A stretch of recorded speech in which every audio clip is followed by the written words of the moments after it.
Hello. In this third week of Advent, we've been invited to consider the theme of strangers and to look at this unusual year to examine where is the hope. My name is Terry. I'm a member at Gravenhurst Chapel in the South Bed Circuit, a circuit steward and a Samaritan. It is the latter of these I will focus on today. However, to me, all three are very much connected. The Samaritan vision is that fewer people die from suicide.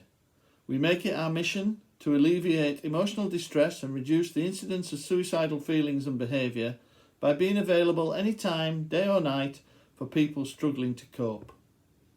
We have 5 main values. Confidentiality. We accept people for who they are.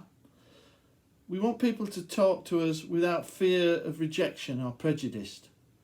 We're non-judgmental. We encourage people to make their own decisions.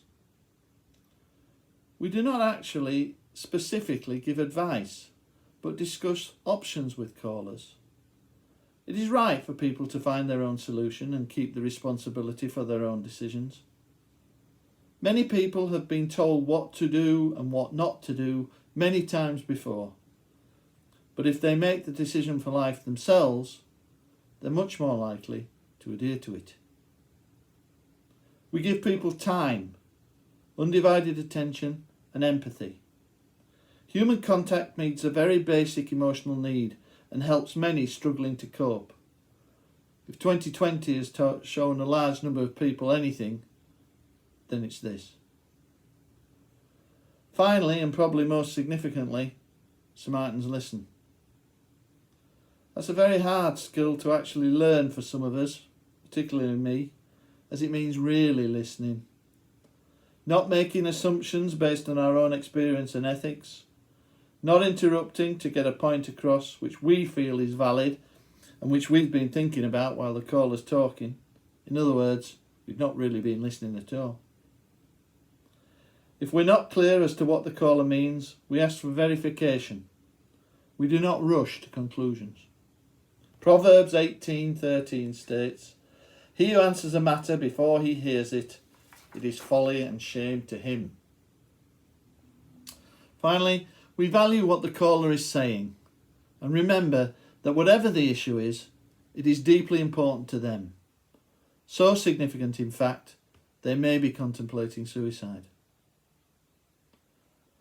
You may not be too surprised to hear that one of the reasons I put myself up for selection as a Samaritan 4 years ago was the parable in Luke's Gospel, the Good Samaritan. It is familiar to many and not only manifestly illustrates the Christian premise to love thy neighbour as thyself, but also gets us to think more deeply as the questioner to Jesus asks, "Who is my neighbour?" When the phone rings on a duty shift at the Samaritans, the two parties who then commence a conversation are strangers to one another. This anonymity encourages within the caller a freedom to express their feelings. Any and everybody who is in need at any time can and does call. There is no such thing as an average caller. They're all different, but they're all in need. A second, more personal reason as to why I volunteered perhaps shows more specifically that anyone can become emotionally vulnerable and that unfortunately some people we think we know are in fact still strangers. I had a friend, we'll call him Joe here, who I failed to recognise was going through major emotional issues. He jumped under a train and committed suicide. Joe was a wealthy man, highly regarded by his peers and work colleagues, lived in a beautiful large house with a wife and 2 lovely daughters. Outwardly, he appeared he had it all. At a lunch with me a week before he died, Joe seemed upbeat and confident. But it was a mask, hiding inner torments that he was bottling up and that wore him down until he felt only one option was left open for him. I felt I should have spotted it and been more there for him. However, speaking to Joe's other friends and family, it was apparent that he had not opened up to anyone, and no one had recognised his battles. Were we too close? Perhaps he felt we would judge him. Perhaps he felt he had an image preserved. Never know.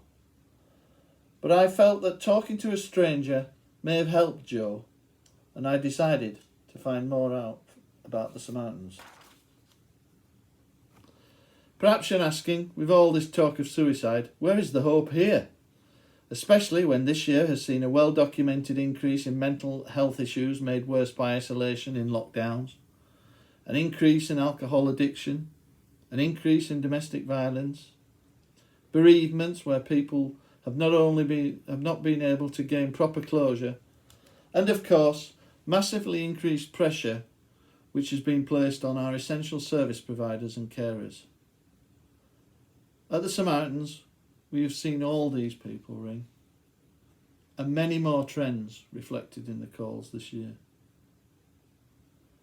In line with our confidentiality value, I'm unable to share with you our callers' stories, which do often express a hope, sometimes in almost unthinkable situations.